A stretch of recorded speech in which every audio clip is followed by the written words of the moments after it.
Good morning. Flash report. Flash report. Maayong buntag, Sir Manny, maayong buntag, Davao Occidental. Niadtong Hulyo 25, 2022, gipahigayon ang unang State of the Nation Address o SONA ni Pangulong Ferdinand Romualdez Marcos nga gipahigayon sa Batasang Pangbansa sa Quezon City. Atul sa iyang SONA, iyahang gihatagan og importansya ang solo parents nga bulag sa ilahang mga bana nga nakahiagom og mga pag-aabuso. Sumala pa ni Pangulong Marcos pagtibayon ang mga programa batok against women's and their children. Kauban na ang counseling para sa mga biktima, katuwang ang mga LGUs.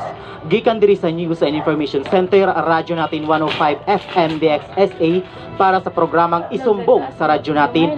Ako si Ray Dulay, kasama mo sa pagbabalita at serbisyo. Sama-sama tayo, malitanyo. Luzon, Visayas.